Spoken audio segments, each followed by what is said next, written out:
Okay, we're gonna change the oil on this Cat 259D.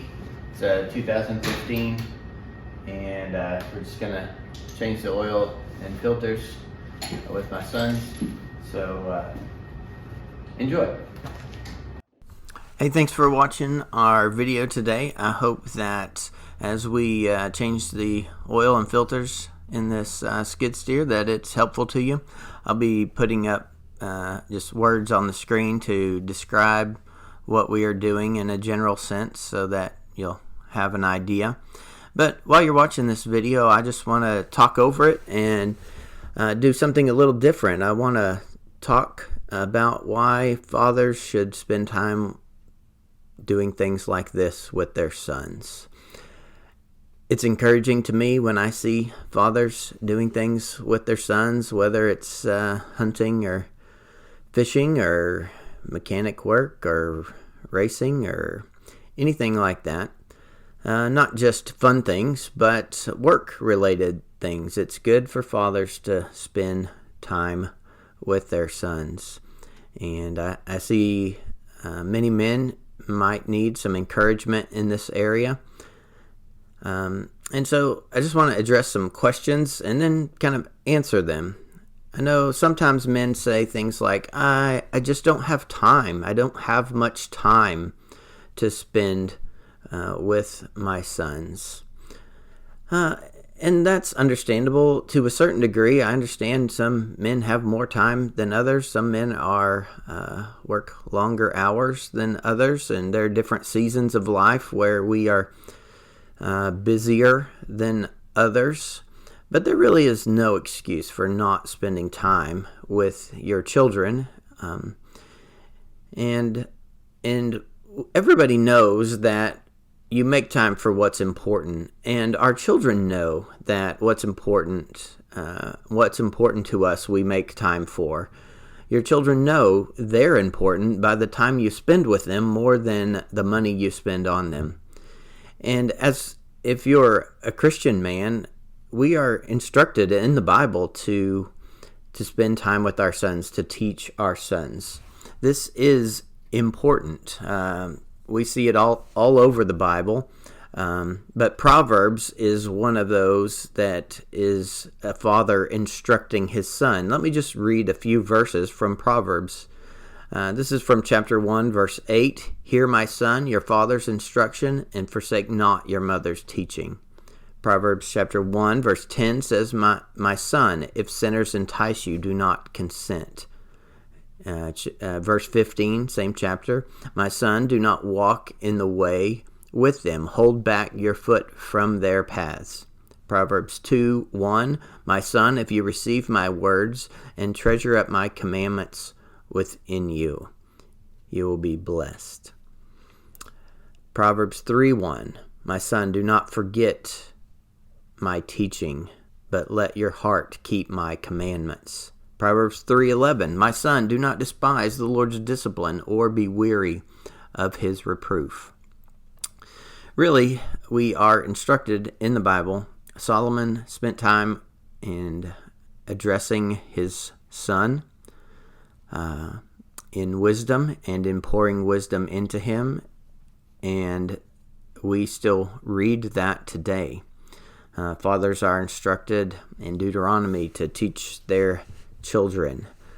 All through the Bible, a father is to not exasperate his children, but train them in the discipline of the Lord.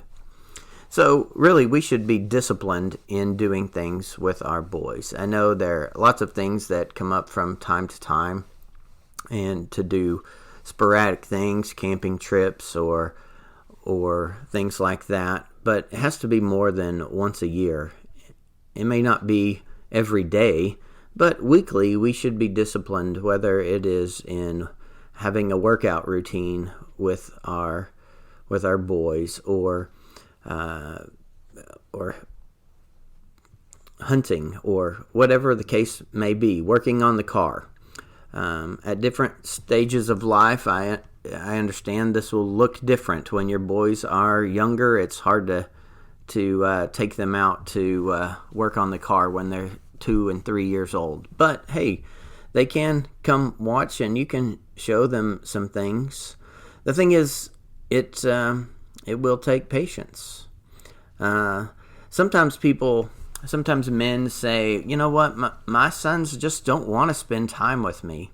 They don't want to come. When I invite them to come do things, they don't want to. And most of the time that's in reference to teenage sons or something like that, or even preteens sometimes. But really, we should build into our boys spending time with them in a way that they want to spend time with us.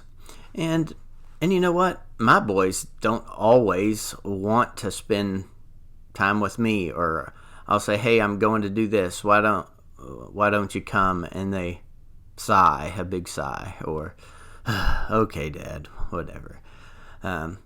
But really, our desire to spend time with our sons, we have to realize that we're training our sons, and not everything our sons don't want to do is something we should let them get away with not doing. In fact, there are many times, most of the time, when I'm spending time with my boys, I don't ask them, I tell them. Even in this video, I didn't, when I told them I was going to change the oil and filters in the skid steer, I didn't say, "Hey boys, who wants to come help me?"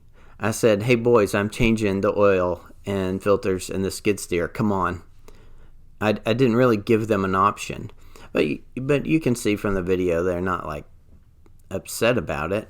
It's good for them to have to do things work related and fun together.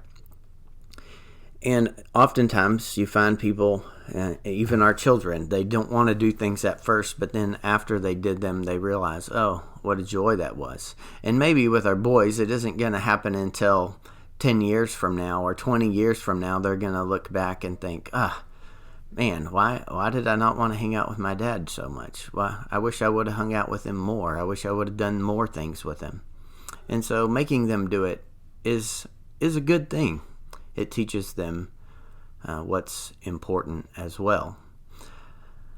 Sometimes people, especially men, will say things like, "Man, I just lose my temper when I'm with my boys, when I'm trying to teach them something, when they're working with me, or and they don't pay attention," and things like that. Or maybe you've heard someone say, "Some of you didn't hold the flashlight for your dad when you were growing up, and it shows," right? Some stuff like that.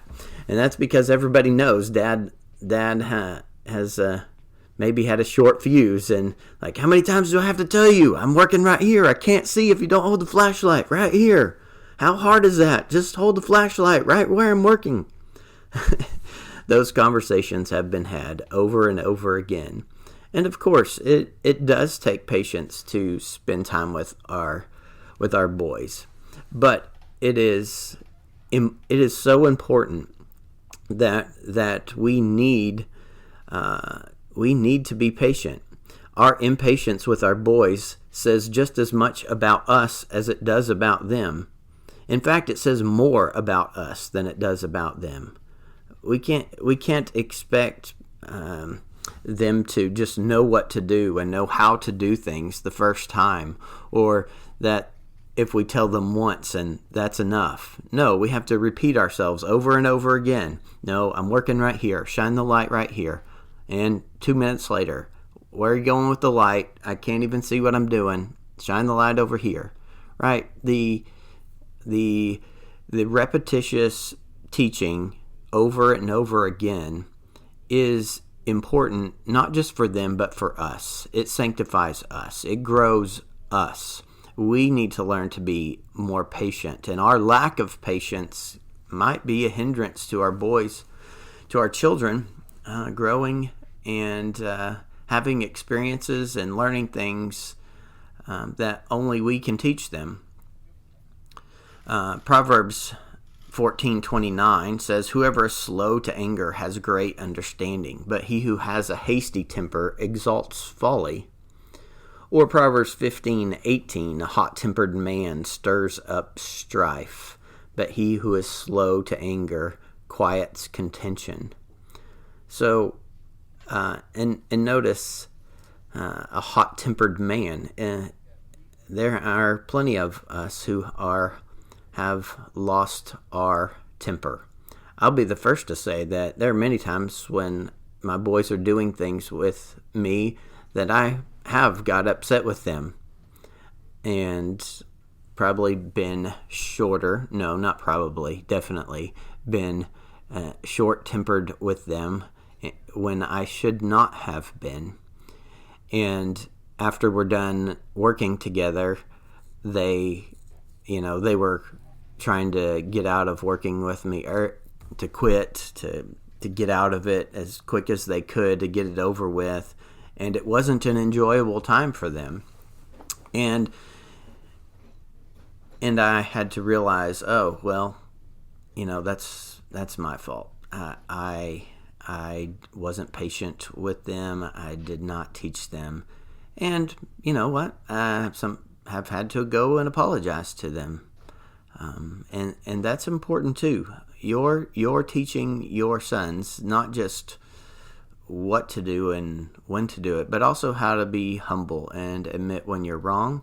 And it's good for a man to admit to his sons that he was wrong and to repent to them, to apologize. Say, Dad was wrong. I shouldn't have been short-tempered with you. I'm sorry. I know that it makes you not want to spend time with me when I'm like that.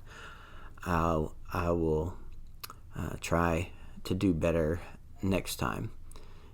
And you're acknowledging that goes a long way. We need to grow ourselves, and God grows us through our children. So why? Well, let me give you 6 reasons why it's important for men to especially spend time with their children. Of course, it's important for them to spend with all of their children, but here I'm talking about sons. And that the first reason is because it's memorable. You're building a right understanding of fatherhood into them, and they're gaining memories that they're going to be able to look back on at your death and tell at your funeral, and they're going to laugh at the time that you lost your temper instead of be upset about it. They're gonna remember those things for a long time. I still remember most of the times me and my dad worked on vehicles together. Changing the transmission in my first vehicle will be a memory that sticks with me all of my life. I don't remember every detail, but I remember my dad teaching me a lot of things in changing the transmission in my first car that will never go away. So it's memorable. That's why. That's one reason why. A second reason why is because you're giving them skills that many other boys don't have. You're giving them just basic skills of life, so that when they grow up and when they get married, then they are a decent handyman around the house. And when their wife's honey-do list is long and needs things done, then they can actually have the ability to do it and to teach their boys later. It gives them skills and critical thinking to work through things that are far underestimated, especially in our culture. The number of boys growing up that just don't even know how to change the oil in a car, or even to put in a simple screw, or unclog the trap in the sink, or just simple things like that. And so all these are important. Give your boys skills. You're pouring into them character, you're pouring into them memories, and you're giving them skills that are important for life, for their future jobs, for whatever they may end up doing. The third reason is because it gets them off doing things they don't need to be doing. A boy who's idle is sure to find problems. A boy who doesn't have things productive to do is sure to find something unproductive to do. A boy who's not fixing things is sure to be destroying something or causing you to have to fix things later. Or even a boy who isn't busy doing productive things is sure to find himself sunk into 1,000 pointless video games that aren't going to matter. The number of boys that are addicted to video games and think they're being productive and doing something by pushing a few buttons, and that makes them feel good about themselves, but don't know how to change a light bulb, is pathetic. And men need to teach their boys, and I'm not saying that video games are terrible and that's bad to play video games, but in and of itself. But when you are playing hours and hours of video games and there's plenty of things to do around the house, then there's something wrong. There's something wrong. And it's a father's responsibility to fix that problem and to get his boys out of the house, to leave them a list of things that need done after school or that are productive, and to teach them how to do things. The fourth reason we need to do this is because it gives us opportunity to talk about other life events. You may be changing the oil in something, and you get to talking about their day and who their friends are and what girl they like and why they like them and what they want to do when they grow up. Do they like doing this kind of thing, or is it just something they want to do when they have to do it? All those kind of things. You have the ability to shape your sons' lives by spending time with them and joking around, talking about nothing, but also talking about life.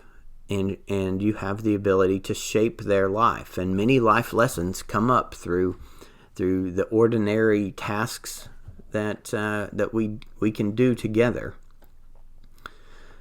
A fifth reason is you multiply the work that can be done. I have 7 children, and so the more children you have, the more things break. There was a time, my oldest child is 21. She's married, out of the house, but my youngest child is my son in the video here. He's 11. And so there was a time where it felt like they could break more stuff than I could even keep up with fixing.